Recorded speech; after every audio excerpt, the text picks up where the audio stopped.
لماذا لم يتم المناداة على الكعبي كهداف للدوري الأوروبي؟ صحيح. لماذا لم يتم؟ لا، في خانة الكعبي كان الدوري الأوروبي غير هام. غير هذا. فعلى وقت لوكومان أصبح الدوري الأوروبي هام محدد. في بعض الأحيان ساديو ماني كانت كأس الأمم الأفريقية والتتويج باللقب أمر محدد للفوز بالكرة الذهبية. يعني في أوقات أخرى لم تكن محددة. ليست أن تصل لنصف نهائي المونديال. نذكر بونو ونذكر حكيمي على سبيل المثال الحصر. بونو الذي تصدى ل3 ركلات جزاء من إسبانيا، لم يكن هذا الشرف أن تكون بين الأربعة الكبار محدد للكرة الذهبية الأفريقية. زيد على فاز لوكمان، ولكن تأسفنا لماذا لم يفوز أشرف حكيمي، لأن إذا خديتي لي ستاتيستيك ديال لاعب لوكمان ولاعب أشرف حكيمي فتنظن اللي كان يكون أقرب بالجائزة هو أشرف حكيمي. في التصويت يعني المنطق أم العاطفة أم المحاباة أم ماذا؟ أنا نتكلم عن المنطق. أشرف منطقيا أشرف كان خسر. منطقيا أشرف. السلام عليكم اصدقاء ديالي، كنتمنى تكونوا بخير وعلى خير. مرحبا بكم اليوم فيديو جديد في قناتكم نيوز بلادي. دونك اليوم فيديو جديد كيهضر على واحد الضجه، بالنسبه لي انا واحد الظلم اللي تعرض ليه اشرف حكيمي في الحفل اللي دار في مراكش ديال الكاف ديال تسليم الجوائز. ما تعطاتش الحكيمي اشرف حكيمي يعني افضل لاعب في افريقيا. واش كاين شي حاجه خلف الكواليس في الكاف؟ واش كاين شي حاجه ما عارفينهاش حنا؟ المهم لا فيديو هذا غادي تعرفوا فيه كل شيء. نخليكم مع نوفل العوالمه وعصام الراقي اللي غادي يناقشوا هذا الموضوع ويعطيو لي ديتاي. المهم بلا ما نطول عليكم خليكم تشوفوا لا فيديو. كنتمنى تخليو لينا الاراء ديالكم في دي كومونتير، قولوا لينا شنو بان لكم نتوما، واش فريمون تظلم، كان هناك ظلم ولا غير جات هكاك. ما تنساوش ديروا لنا لايك وما تنساوش اشتراك في القناه. شكرا لكم، نتلاقاو فيديو جديد ان شاء الله. والخاسرة الجائزة أشرف الذي جمع المجد من كل أطرافه مع ناديه باريس سان جيرمان الفرنسي والمنتخب الوطني المغربي. هذا السؤال الذي تزامن مع نهاية الحفل السنوي للاتحاد الأفريقي لكرة القدم غطى أيضا على مجموعة من الجوائز والأحداث، فأفضل حكمة أفريقية كانت مغربية، وأفضل لاعبة شابة في القارة تنتمي للجيش الملكي وللنخبة الوطنية، وأفضل مدربة أيضا مغربية. وحتى في التشكيلة المثالية حظي أمرابط وحكيمي بمكانة رسمية. وبين هذا وذاك حددت تواريخ تخص كأس الأمم الأفريقية، ونالت الرباط ما سبقتها إليه باريس وميامي وجاكرتا عبر تأسيس مكتب إقليمي للفيفا. هو غيض من فيض لمعطيات وتفاصيل ميزت جوائز الكاف التي سنحاول تقديم قراءة متأنية لها رفقة الإعلامي في الإذاعة الوطنية المختص بالشأن الرياضي الزميل عادل العلوي. عادل مساء الخير. مساء الخير نوفل، مساء الخير عصام، مساء الخير مشاهدين. وأيضا رفقة الدولي المغربي السابق ولاعب استاد المغربي عصام الراقي. عصام مساء الخير. مساء الخير نوفل، مساء الخير صديق عادل العلوي، مساء المشاهدين. أهلا ومرحبا بكما. سأعطي ملاحظة على الشكل بعض الشيء. أنت كنت في مراكش، ملاحظة شكلية، وعدت إلى من مراكش إلى استديوهات ميدي. مرحبا بك. الملاحظة أنه للأسف يعني توج حكيمي أم لم يتوج كان سيكون هو العنوان الأبرز وسيغطي على ما تلاه، وما تلاه في غاية الأهمية. صحيح. لا على مستوى الجوائز الفردية التي كانت من نصيب لمياء أبو مهدي مدربة تيبي مازيمبي، أو حتى بشرى كربوبي الحكمة المغربية، أو حتى ضحى المدني أفضل لاعبة شابة في القارة الأفريقية، أو سناء مسودي أيضا أفضل لاعبة في دوري أبطال أفريقيا. دون النسيان أيضا لمياء أبو مهدي قلتها مدربة تيبي مازيمبي. نعم، مدربة الوداد البيضاوي سابقا وحتى المنتخب في الفئات السنية، وتتوج بجائزة أفضل مدربة. تتفق مع استعادة أنه عدم تتويج حكيمي أو حتى تتويجه لو كان بالأمس كان بطريقة أو بأخرى حتى بالتداول الإعلامي الشعبي سيغطي على هذه الجوائز التي هي مستحقة، وجاءت بعد مجهودات جبارة ممن توجوا بها، وتحدث عن التمثيل المغربي. صحيح نوفل. إنما الشيء ربما يعني الذي يحز في النفس، أو ربما ترك بعض يعني علامة استفهام لدى الجمهور، يعني الجائزة الأخيرة أو جائزة الكرة الذهبية على اعتبار رمزيتها وقيمتها لدى المغاربة. دعنا منها. أنا علاش طرحت هذا السؤال الذي فيه القليل من الخبث؟ لأنه نضع تحت المجهر شيء واحد فقط، ولكننا قد نتنكر بطريقة أو بأخرى لمجهودات جبارة بذلت من تلك الحكمة بنت مكناس التي بدأت مسارها في بداية القرن الحديث، وفي 2016 اعتمدت كحكمة للفيفا وحكمت في المونديال وحكمت مباريات للذكور في كأس الأمم الأفريقية وفي كأس لا نذكر ذلك. هذا كمثال. لا. ولم يأب مهدي التي اجتهدت وناضلت وخرجت من رحم وطنها وذهبت لتتألق مع تيبي مازيمبي وتحصد دوري الأبطال، ونسينا ضحى المدني التي احتاجت للتشجيع وكلمات جميلة من شابة تنتمي لمدرسة كروية عريقة اسمها الجيش الملكي. ولكن نوفل أنا أرد السؤال، ألا كان يعني لم يكن من الممكن أيضا أن يكون تتويجا لدى الذكور؟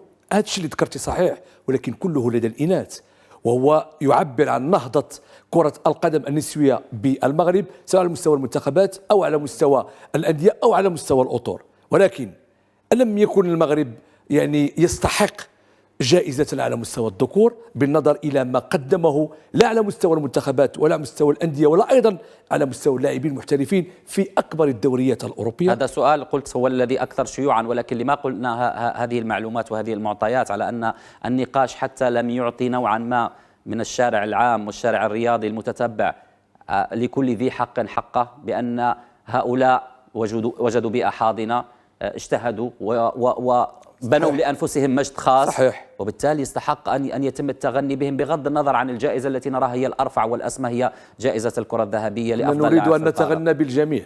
نعم. وحتى بالكرة الذهبية.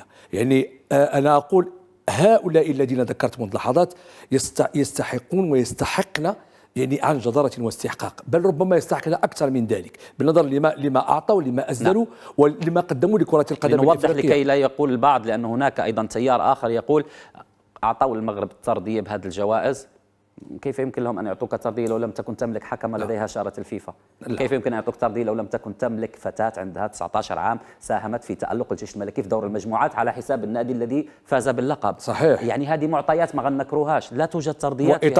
وإطارة وطنية أيضا يعني صحيح. يعني قدمت الشيء الكثير على مستوى الأندية، ورأيناها كيف تعاملت في المباراة النهائية أو في المباريات التي صحيح. كانت على مستوى كأس إفريقيا للأندية البطلة والتي حصلتها المغرب. معنى ذلك على أنه المغرب كان يستحق فعلا هذه الجوائز وكان يستحق أكثر. أشكرك أكثر.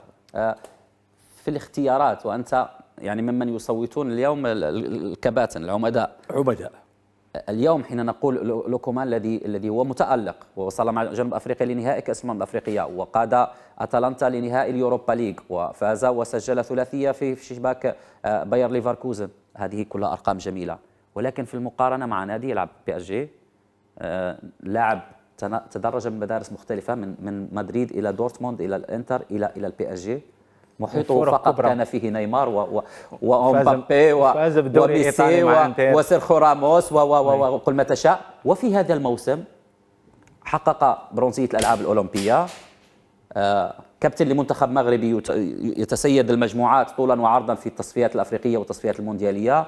والروندمون نتكلموا تاع على الروندمون. نعم. يعني أنا هذا الشيء يعني مؤسف. احنا امس شاهدنا يعني كيف فاز لوكمان، ولكن تاسفنا لماذا لم يفوز اشرف حكيمي، لان اذا خديتي لي ستاتيستيك ديال لاعب لوكمان ولاعب اشرف حكيمي فتنظن اللي كان يكون اقرب بالجائزه هو اشرف حكيمي. في التصويت يعني المنطق ام العاطفه ام المحاباه ام ماذا؟ انا نتكلم عن المنطق. اشرف منطقيا اشرف كان خسر. منطقيا اشرف، اما يعني العاطفه ممكن. نقدروا نقولوا عصام وانت لعبتي الكره على اعلى مستوى، مركز اشرف مقارنه بمركز مهاجم هو الاخر له دور في يعني جلب الانتباه اكبر. كنهضروا على ظهير ايمن، ماشي هو مهاجم على مستوى التاثير على الفريق. تنشوفوا قبل يعني لاعبين كبار وفازوا بالكره الذهبيه. عندنا في افريقيا لا. افريقيا بغيتي على ما اظن يعني ما تخنيش الذاكره، مدافع الايطالي كانافارو فاز في 2006 باش حازوا يعني المونديال، كان عميد المنتخب الايطالي يعني وفاز بالكره الذهبيه وكانوا معاه مهاجمين. صحيح. يعني هنا ما نقدرش نتكلم انا على يعني لو ريتم اللي تيلعب فيه اشرف حكيمي، تنشوفوا بانه تيلعب حتى هو في دوري كبير وفي فريق كبير اللي هو باريس سان جيرمان، والروندمون ديالو تيحكم عليه بانه متالق بجميع المباريات، لا خصوصا مع الفريق ديالو اللي باريس سان جيرمان ولا مع المنتخب الوطني. فكما قلت لك يعني شيء مؤسف. تاسفنا امس بان كنا تنتمنوا بان الكره الذهبيه تمشي لاشرف حكيمي، ولكن تنظن بان العاطفه غلبت وفاز بها لوكمان. نعم، وهنا يعني نذهب لمعايير المحددة لأولئك المصوتين، يعني ما بين الجسد الإعلامي والترشيحات الأولية وصولا إلى اختيار الأفضل، ومن ثم التصويت من المدربين وحتى اللجنة الفنية في الكاف وأيضا عمداء المنتخبات والأندية. لماذا سرية التصويت؟ لماذا لا تكون الشفافية ونعلم من صوت لحكيمي ومن صوت للوكمان ومن صوت للعناصر الأخرى الذين كانوا في التوب فايف؟ صحيح، أنا أضم صوتي إلى صوتك وأتفق معك جملة وتفصيلا على أساس أنه التصويت يجب أن يكون علانية. لماذا التصويت سري كما ذكرت؟ نحن يعني احنا فقط هذه جائزة ولمن يستحقها، وبالتالي المقاييس والمعايير هي مضبوطة، المقاييس معروفة. ولماذا السرية؟ معنى ذلك أنه هل هناك تجار كواليس على مستوى هاد اللجان، على مستوى من يصوتون، على مستوى أيضا يعني اللحظة الأخيرة من أجل الإعلان عن الفائز؟ كاين هذيك في الكواليس قالوا انه المرشحين اللي ما جاش ما ياخذش الجائزه ان لم يحضر من المرشحين النهائيين للجائزه، عليها الكل حضر. على حال حكيم صلاح ما حضرش، ولكن حكيمي راح حضر. على اي حال حكيمي راح حضر، بعد ذلك الى حضر وحضر مع عائلته، وبالتالي يعني كان قالوا للمبررات ان حكيمي يحضر لانه وجه من وجوه الكره المغربيه التي تستعد لاحتضان الامم الافريقيه، لاحتضان الكاس العالم 2030. ليس بالضروري، يعني ربما انه مجموعه من النجوم المغربيه لم تحضر. المدرب ديال المنتخب الوطني المغربي لم يحضر ايضا. ماشي بالضروري ان نربط الحضور ايضا بالجوائز. الى خدينا المقاييس اللي ذكرتي منذ لحظات نوفل، انه هذه المقاييس التي طبقت او تطبق على اللاعبين او على الجائزه، لماذا لم يتم المنادات على الكعبي كهداف للدوري الاوروبي؟ صحيح. لماذا لم يتم؟ لا، في خانه الكعبي كان الدوري الاوروبي غير هام. غير هذا، فعلى وقت لوكومان اصبح الدوري الاوروبي هام محدد. في بعض الاحيان على ساديو ماني كانت كاس الامم الافريقيه والتتويج باللقب امر محدد للفوز بالكره الذهبيه. يعني في اوقات اخرى لم تكن يعني لم تكن محدده. ليست ان تصل لنصف نهائي المونديال. نذكر بونو ونذكر حكيمي على سبيل المثال الحصر. بونو الذي تصدى لثلاثه ركلات جزاء من اسبانيا، لم يكن هذا الشرف ان تكون بين الاربعه الكبار محدد للكره الذهبيه الافريقيه. زيد على ذلك سفيان الرحيمي لعب على المستوى الافريقي كثير جدا، كان هدافا لاولمبياد باريس، كان هدافا للدوري ابطال اسيا نادي العين. لماذا لم يتم اختيار؟ بمعنى انه هناك المقاييس المحدده والمعايير المحدده لاختيار صاحب الكره الذهبيه، أعتقد فيها كثير على المسألة. لماذا نلوم اليوم الاتحاد الأفريقي والقائمين عليه مثلا في معايير الجائزة وحتى المصوتين الذين ربما ينظرون بعين الرضا للمملكة المغربية وفي التصويت العلني لاحتضان كأس أفريقية لعضوية لجنة تنفيذية، لأنه ما كان ما يخبوك يصوتوا عليك، ولكن هناك من يحسدك، هناك من ربما يفضل غيرك لكي لا تبقى الأضواء المغرب. ربما في الكواليس حاضرة هذه الأمور عيسى. ممكن تكون يعني وغتكون في الكواليس كما تشوف تقول أغلبية اللاعبين ولا أغلبية النجوم اللي كانوا حاضرين فازوا فازوا بالجوائز كلاعبة الجيش الملكي سنام السعودي أو ضحى المدني. نعم، أو ضحى المدني، وزيد على ذلك الحكمة بشرى، وزيد على ذلك المدربة لمياء. تنظن بأني كان ناقص أشرف حكيمي. في الكواليس يقدر ربما يقولوا هاد الناس كاملين فازوا بهذه الجوائز ممكن. صحيح. ولماذا لا نقول أيضا أن هناك أمور أخرى تحدد وتتحكم بالمتوج؟ وسأعطيك أمثلة بسيطة جدا. هناك نجوم على مستوى الكرة الذهبية البالون دور في أوروبا سرقت منهم. يوما ما كان مودريتش يستحق ولم يتوج، ويوما ما كان ميسي يلعب في قاصي الدنيا وتوج. يعني حتى المصداقية فرانك ريبيري، المصداقية ديال هذه الجوائز ربما خفت بريقها، لأن هناك محددات قد تكون بعيدة كل بعد حتى عن البيرفورمانس تاع اللاعب اللي المرشح للظفر. ما يبقاش يعطيها حتى أهمية، حتى ولو كنت مترشح أنا كأنكون في هذه الجائزة هذه.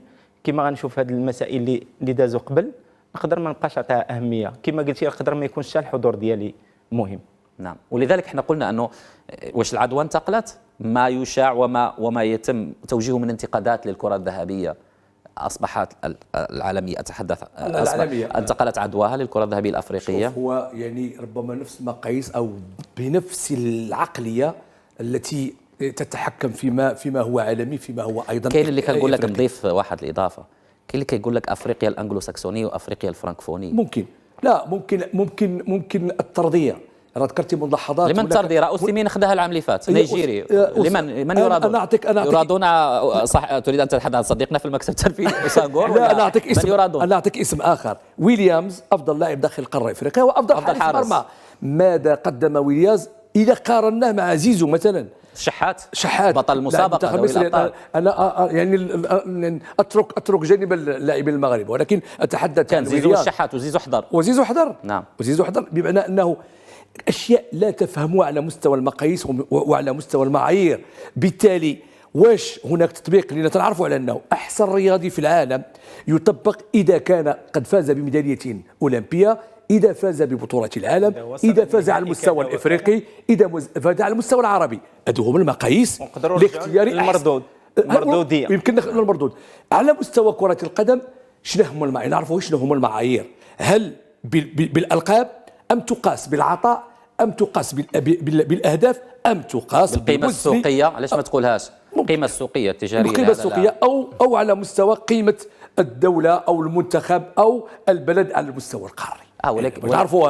ولكن هذا سيعود لك. مثلا يقول قائل أنك توجت في عهد مصطفى حجي 98، توجت في 85 مع التيمومي، توجت 86 مع الزاكي، توجت في 86 علاش نعطيو نيجيريا سنتين متتاليتين؟ لا، إذا قلنا هذه الأمور، إذا قلنا هذه الأمور يوم تألقت في المونديال وصنعت ملاحا في مكسيكو كانت الجائزة من نصيب الزاكي، والذي كان حارس مرمى بالمناسبة. صحيح ولا لا؟ ويوم تألق تيمومي ربي يعطيه الصحة مع الجيش الملكي في دوري الأبطال كانت له الجائزة. ويوم صنع المغرب مجد دون لقب في مونديال فرنسا كانت الجائزة من نصيب حجي. ايوه طيب، شنو الجائزة ديالنا لما صنعنا المجد على مستوى قطر 2022؟ هل توج بونو آنذاك والذي كان يعني أسدا وليس حارس المرمى؟ نعم. على مستوى فريقه إشبيلية بالبطولة الإسبانية، وأيضا على مستوى وفاز وقاد فريقه للأوروبا ليج وفاز. لماذا لم يتم منح الحارس بونو؟ وكان يستحقها عن جدارة واستحقاق، وكان يستحقها، بمعنى أنه هناك أشياء لا تفهم، وأشياء ربما أنه فيها كثير من يعني أنا يعني أعتقد في نظري على الاتحاد الإفريقي أن يوضح نعم المعايير التي اعتمدت. صحيح. والنتائج التصويت أيضا نتائج هامة وهامة جدا للمعرفة. ولكن على العموم هذا رأي شخصي. جوائز الكاف من خسرت حكيمي وليس العكس، هذا رأي شخصي. بالنسبة لي حكيمي ظهير أيمن متفرد حول العالم رقم 1. بالنسبة لي حكيمي فقط إثباته لذاته بين دوريات كبرى من ألمانيا إلى إيطاليا ففرنسا وما قبل ذلك إسبانيا إنجاز. بالنسبة لي حكيمي أيضا ناجح على مستوى البزنس. حكيمي علامة تجارية، يسوق نفسه بنفسه. حكيمي نجم وعميد لمنتخب مغربي سيحتضن كأس الأمم الأفريقية السنة المقبلة. حكيمي في بلد سيحتضن كأس العالم. وحكيمي أيضا لم يصل إلى أعلى مستوياته، والذمة على لويس إنريكي. عصام، فرصة. أنا أضيف لك على شيء آخر. تفضل. حكيمي كان له نكران الذات في اللحظة التي نودي إليه للمشاركة مع المنتخب الأولمبي في أولمبياد باريس، بالرغم من عطائه يعني العالي ومستوياته المتقدمة، على الرغم من ذلك جزاء لزملائه في الفريق. لاعب يعني قبل باللاعب، وهذا هو قائد المجموعة. ولذلك الآن هو عميد المنتخب الوطني الأول. حكيمي حكم جميع الفرق التي مر عليها. حكمها. أحكم بإحكامك يا حكيمي. والجميل أن الرجل خرج مبتسما بالأمس وأخذ صور تذكارية مع الناس. يعني ما بغيناش نقولوا ما مسوقش، أكيد يحز في النفس ألا يحصد هذه الجائزة، ولكن حين تكون بين الكبار عصام وتلعب على أعلى المستويات يعني كترفع عن بعض الأمور ولا تدخل في إطار كولسة وما كولسة. وهذه رسالة لمن يقول المغرب يحكم الاتحاد الأفريقي كلا نستضيف، ننظم، نترافع باسم أفريقيا كرويا، ولكن ربما قد لا ننال بعض الجوائز. 2025 فرصة مواتية. نعم، يعني حظوظ كبيرة بالنسبة للمنتخب المغربي. أنا تنشوف بأن تقريبا السنة اللي فاز بها كوت ديفوار شفت يعني خرج من العدم، من اللا شيء، من باب الضيق. نقطة واحدة. صحيح، نقطة واحدة من باب الضيق، وعرف كيف يفوز. ربما لازم ناخذ عبره، لان فريق الكوت ديفوار نظم كاس افريقيا وفاز بكاس افريقيا. فبالنسبه لنا احنا كاس افريقيا ان شاء الله غيكون افضل واحسن، لا من ناحيه التنظيم ولا من ناحيه الملاعب العالميه. فبالنسبه لي الحمد لله عندنا منتخب يعني ماشي نقدر نقول لك يقدر يفوز، وانما عليه بانه خصو يفوز بالكاس ان شاء الله باذن الله. وايضا اعتقد ان حكيمي قد اسمح لي لا قاطعتك، نشوف ان شاء الله هذه الدوره ديال كاس افريقيا تنظن بانها تكون احسن تنظيم ان شاء الله. وملاعبنا جاهزه ليس كما يروج البعض. مارس مركب الامير مولي عبد الله سيفتح امام المنتخب الوطني لخوض تصفيه كاس العالم. التجهيزات في اكادير الشطر الاول وفي فاس وفي طنجه وفي اكتملت، ولكن هناك تجهيزات اخرى امامنا سنوات عده. وهناك التحفه المعماريه، ملعب الملك الراحل الحسن الثاني في بن سليمان الدار البيضاء هو الاخر، سيكون الاجمل الاروع الاكبر على المستوى العالمي وليس فقط القاري.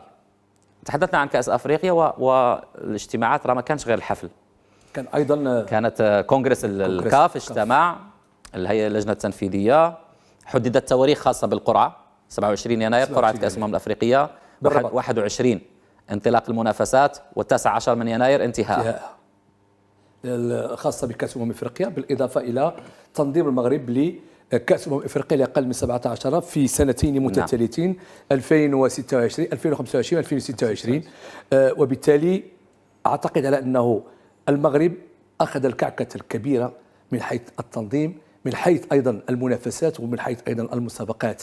وبالتالي إذا كنا لم نفز بالكرة الذهبية، ولكن فزنا بكثير من الاحترام، بكثير من التقدير، وأيضا بكثير من الثقة على مستوى المنتظم، ليس فقط الإفريقي ولكن المنتظم الدولي. صحيح. وقالها بصريح العبارة إيفانتينو أمس أثناء التوقيع على اتفاقية إنشاء المقر الإقليمي هنا بالرباط، قالها بصريح العبارة على أنه المغرب يعني قدم مجهودات، ويعني استثمر في النجاح، استثمر أيضا في البنيات التحتية، واستثمر في التنظيم.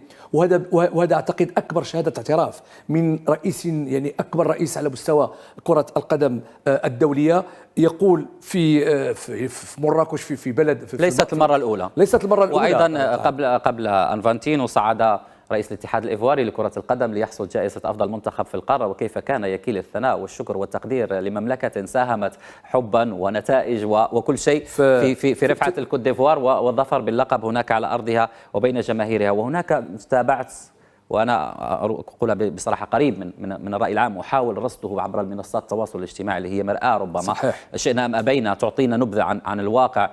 هناك من يقول علاش احنا هيك ننظموه نجيبوهم عندنا. اولا الميزانيه الكاف كتحمل ميزانيتها فيما يخص اللوجستيك وامور كثيره اخرى.